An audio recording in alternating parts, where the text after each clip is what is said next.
जब हमारे अस्तित्व को जानने की बात आती है तो हम अपने आप को एक शरीर मानते हैं, परंतु वास्तव में हम एक आत्मा हैं जो मस्तक में भ्रुकुटी के मध्य स्थित होकर शरीर को चलाने वाली चैतन्य शक्ति है। जैसे हमारे शरीर के पिता होते हैं, वैसे ही विश्व की सभी आत्माओं के भी पिता परमात्मा है। विश्व की सभी आत्माएं उस परमात्मा की संतान हैं। परम धाम ही हम आत्माओं का व हमारे पिता परमात्मा का असली घर है।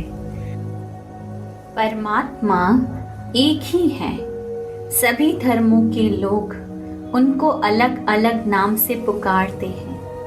कोई उन्हें अल्लाह, कोई भगवान, कोई गॉड फादर तो कोई ओमकार नाम से याद करते हैं। विश्व भर में अभी तक जितने भी धर्म स्थापक हुए हैं, उन्होंने हमेशा अपने आप को परमात्मा द्वारा भेजा गया पैगंबर यानी मैसेंजर ही बताया है। तो प्रश्न यह उठता है कि असल में परमात्मा है कौन? उनका नाम, रूप, देश, काल व कर्तव्य क्या है? तो आइए हम परमात्मा के बारे में कुछ बातों को समझते हैं। हम परमात्मा उन्हें कह सकते हैं जो सर्वोच्च है, परम सत्ता है, जिनके ऊपर और कोई सत्ता नहीं है, जो सदा पूज्य है और जो किसी की भी पूजा या साधना नहीं करते हैं। हम परमात्मा उन्हें कह सकते हैं जो जन्म मरण, पाप पुण्य, सुख दुख सभी चक्रों से न्यारे हैं। वह अजर, अमर, अविनाशी है। वह एक रस और अपरिवर्तनशील है। हम परमात्मा उन्हें कह सकते हैं जो सर्वज्ञ है, सर्वशक्तिवान है। वह सृष्टि के आदि मध्य अंत को जानने वाले हैं, सृष्टि के बीज रूप है। हम परमात्मा उन्हें कह सकते हैं जो सर्व के कल्याणकारी, मंगलकारी है। वही सबके सद्गति दाता है। हम परमात्मा उन्हें कह सकते हैं जो सर्वधर्म मान्य है, जो कोई एक धर्म, एक राष्ट्र, एक वर्ण या एक संप्रदाय के पिता नहीं, परंतु वह समग्र विश्व की आत्माओं के पिता है। अब हम इस आधार पर परमात्मा का सत्य परिचय सुनते हैं। परमात्मा द्वारा स्वयं उच्चारा गया अपना नाम शिव है।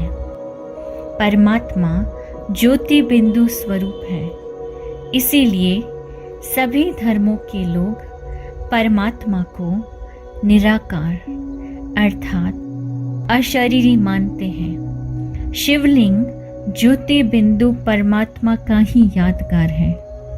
अलग अलग धर्मों में भी परमात्मा को निराकार ज्योति स्वरूप माना गया है। राम, कृष्ण और सभी देवी देवताएं परमात्मा शिव की सबसे सुंदर और सर्वश्रेष्ठ रचना है। आज तक हम शिव और शंकर को एक ही मानते आए हैं, परंतु शिव और शंकर में महान अंतर है। शिव निराकार परमात्मा है जो सदा कल्याणकारी है, जबकि शंकर आकारी देवता है जो विनाशकारी है। चित्रों में शंकर को शिव का ध्यान करते दिखाया गया है। अब सोचने की बात है, जबकि परमात्मा जन्म मरण से रहित है, तो भला हम शिवरात्रि या शिव जयंती क्यों मनाते हैं?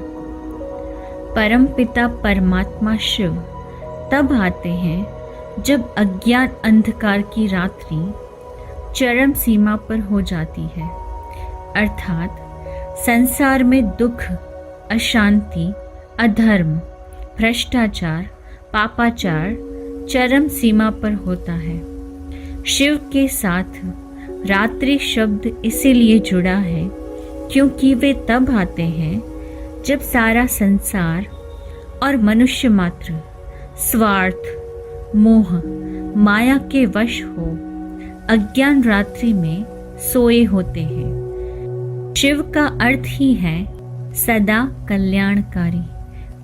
वे हमें जगाने, समस्त मानवता के उत्थान व संपूर्ण विश्व में पुनः सुख, शांति, पवित्रता और सत्य धर्म की स्थापना करने एक साधारण मनुष्य तन में परम धाम से अवतरित होते हैं।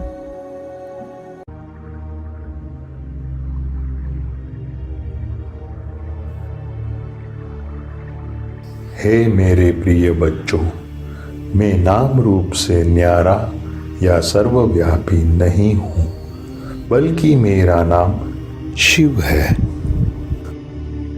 मेरा स्वरूप ज्योति बिंदु है।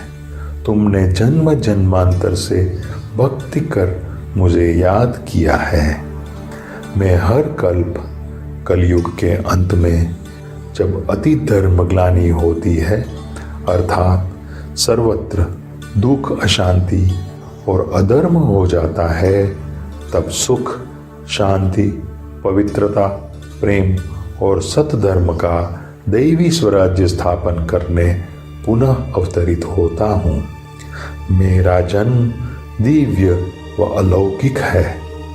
अब मैं एक साधारण वृद्ध मनुष्य तन में अवतरित होकर सच्चा गीता ज्ञान और सहज राजयोग की शिक्षा दे रहा हूँ। उस वृद्ध मनुष्य का नाम ही है प्रजापिता ब्रह्मा। हे मेरे अति लाडले बच्चों, मनुष्य सृष्टि की दुर्गति और पतन का मूल कारण है स्वयं के अस्तित्व को भूलना और मेरे सत्य परिचय को भूलना। अब अति शीघ्र ही इस दुख भरी कलयुगी दुनिया परिवर्तित होकर सुख व शांति से संपन्न नई दुनिया आनी है। यह सृष्टि नाटक पूरा हुआ, इसलिए अब मेरे द्वारा बताए गए सहज राजयोग को अपनाकर सतयुगी सुखमय सृष्टि का अपना जन्म सिद्ध अधिकार प्राप्त करो। अतः अब अज्ञान निद्रा से जागो। निजानंद स्वरूपम शिवोहम शिवोहम, ज्ञान स्वरूपम शिवोहम शिवोहम, प्रकाश स्वरूपम शिवोहम शिवोहम।